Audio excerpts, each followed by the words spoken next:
Hi, I'm Allyn Root for Personal Liberty. New Jersey Governor Chris Christie has gotten himself into a pickle. Excuse the pun.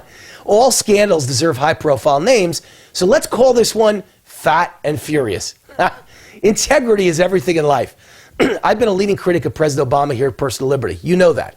I think he's a criminal. You know that. I think any politician, no matter what party they belong to, who uses government to hurt, damage, bully, intimidate, or destroy their political opponents or critics should be fired, forced to resign, and go to prison. Those are crimes we can't tolerate in a free society.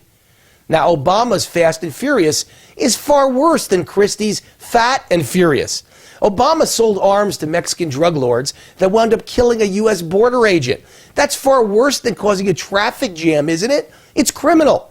Obama using the IRS to destroy political opponents like me and to change the outcome of a presidential election, well, that's far worse than causing a traffic jam, isn't it? It's the worst criminal conspiracy in U.S. political history. Obama using the NSA to spy on every American and many members of the media, and perhaps to use that information to blackmail political opponents, is far worse than causing a traffic jam. It is criminal. Obama covering up an arms deal with radical Muslim rebels that backfired and killed 4 Americans in Benghazi is far worse than causing a traffic jam, right? It's criminal. Obama telling lies and committing fraud when he said if you like your health insurance, you can keep your insurance, and that caused millions of Americans to lose their insurance, is far worse than causing a traffic jam, isn't it? It affects your life a lot more than a traffic jam. It's perhaps the biggest fraud in world history. It's certainly criminal. Now it's reported that the DEA, the Drug Enforcement Administration, was involved in drug dealing from 2000 to 2012. That's with the approval of both Bush and Obama. That's far worse than a traffic jam. Why isn't the media holding them accountable for government-certified drug dealing by Mexican drug lords? Someone at the DEA should be fired. Yes, Obama should pay for his crimes against the American people. That's a no-brainer, because no one, including the president, is too big to jail. But conservatives need to be consistent. We need to put ethics above party. We need to be willing to shout loudly when one of our own does something wrong. We need to be better than the hypocritical liberal media that covers up for Obama. Chris Christie, like Obama, is a bully. He uses the force of government to intimidate and damage his political opponents. This isn't the first time. He uses government to scare people. He uses government for political retribution. I guess you could say Chris Christie is the biggest loser. Oh, and let's not forget that he's also the jerk who double-crossed Romney, sold his buddy out, and helped to re-elect Obama. As I've said in hundreds of media interviews since the 2012 election, the GOP can never again trust Chris Christie. Christie stabbed Romney in the back. Once a traitor, always a traitor. He certainly can't be our presidential nominee. I was right. The true Chris Christie was just exposed.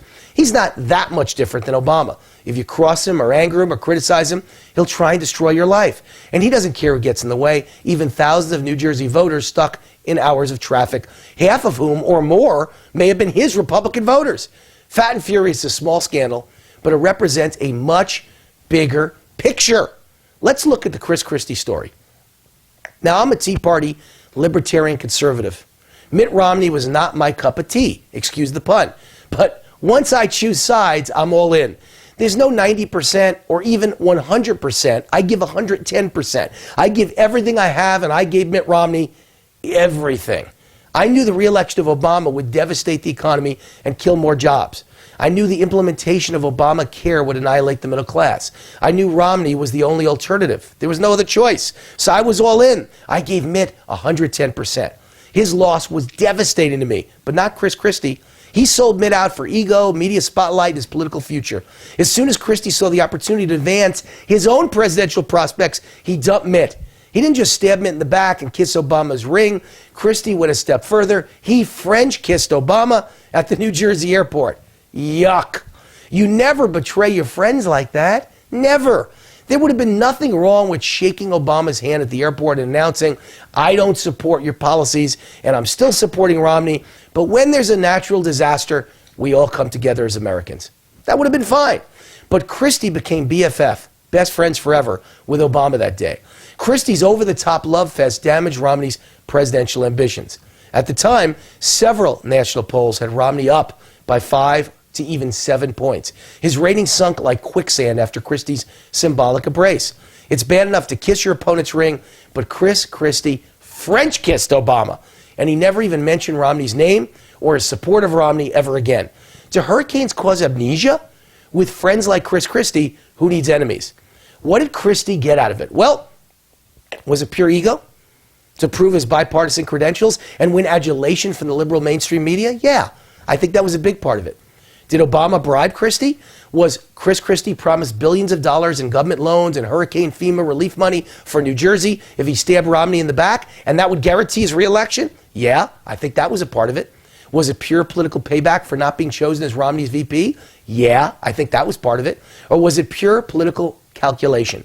Did Christie realize if Romney won the election, Christie would have no political future? Romney would be in the White House for 8 long years, and Christie would have nowhere to move up and be long forgotten after his second term as governor was over. My guess is it was all of the above.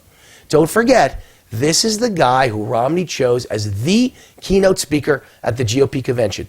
Christie rewarded his faith by giving an entire speech about himself. Listening to Christie's speech that night, I wasn't sure if it was Romney or Christie accepting the nomination. This same Christie went out of his way to denigrate and badmouth the Tea Party. You know, the same group that's the very foundation of the GOP, the same group that makes up the most loyal base of support, donations, energy, and excitement for the GOP, the same group that produced the greatest landslide in modern political history in 2010. Why? Once again, ego. Christie needed to flex his muscles, prove his independence, and win adulation from the mainstream liberal media. Same Chris Christie went out of his way to denigrate Ted Cruz and Rand Paul. He not only picked a fight and called them bad names, then he refused to kiss and make up when they said, we offer to kiss and make up. Chris Christie has kissed Obama's ring nonstop since the election, but he wouldn't make peace with 2 Tea Party heroes of the GOP. Interesting way to gain the GOP presidential nomination. This same Chris Christie badmouthed libertarians, like me. Not a word about liberals. He said nothing about the Marxist cabal in the White House destroying our economy, but he went out of his way to badmouth freedom-loving libertarians. Strange choices, don't you think? You'd think Obama would love Christie for all that. Yet the first chance he got, he stuck the knife into Christie's back. First, Attorney General Eric Holder announced he was investigating whether a traffic jam was criminal. Then he announced the Justice Department is investigating Christie's possible misuse of Hurricane Sandy relief funds. Amazing! Poor Christie. All that ring kissing, butt kissing, and French kissing, and Obama still wants to destroy him, ruin him, end his career. What are the lessons from Fat and Furious? Well, first, what goes around comes around. Karma's a you-know-what. Christie got what was coming to him. Second, if the customer is always right in business, that's doubly true in politics. Who is the GOP's base, their best customer? The Tea Party. Any Republican who badmouths the Tea Party is a moron. You can disagree, but do it nicely. Show respect. If you don't, expect to be shown the door. You just committed political suicide. Third, stop trying to make friends with the media. The media hates all Republicans, even moderate ones. When a Republican courts the media, he dances with the devil. You may think they like you. You may think you've charmed them. But in the end, the media will aim to destroy you for the crime of being a Republican. Chris Christie just found out what happens when the media thinks you're the one guy who could beat Hillary. They turn on you like a pack of starving, vicious wolves. Fourth, never trust big government Republicans like Chris Christie. They use the same power of government to damage people's lives, just as Democrats like Obama do. Fifth, never allow politicians of any party to bully or intimidate taxpayers. Whether they're ordering IRS audits or ordering traffic jams, they deserve impeachment and prison terms. They answer to voters, not the other way around. They are our servants. We aren't their serfs. Sixth, if you're a Republican and you make nice with Obama, the Marxist destroying our country, you're making a pact with the devil. And the first chance he gets, he'll double-cross you. Deals don't mean a thing to the devil. As a football player, I learned a valuable lesson. I was taught that as a wide receiver, you're going to get hit. Whether you catch the ball or drop it, they're going to smack you. So you might as well catch it. The hit hurts much less, and you feel a hell of a lot better after you make an important catch. When it comes to Obama, he's going to try to destroy you either way. You might as well try to destroy him back, because playing nice doesn't help. He is a radical Marxist. He hates patriots. He hates Republicans. He hates businessmen. You cannot win him over. He drinks the Marxist Kool-Aid. He will never be your friend. Lastly, stop making excuses for Republicans who believe in big government. Taxes went up in New Jersey under Christie. Spending went up in New Jersey under Christie. The size of government went up in New Jersey under Christie. Do you ever get the message that this is why America is so screwed up? This is why we face economic disaster? If Republicans are no better than Democrats, who needs Republicans? Funny enough, I actually feel bad for Christie. His scandal was just a traffic jam, for gosh sakes. Fat and Furious is a small scandal that should go away in a matter of days compared to the crimes of Obama. But it's symbolic of everything that ails America and the GOP. So Chris Christie is the biggest loser. I'm Allyn Root for Personal Liberty. See you next week, same time, same place. God bless America.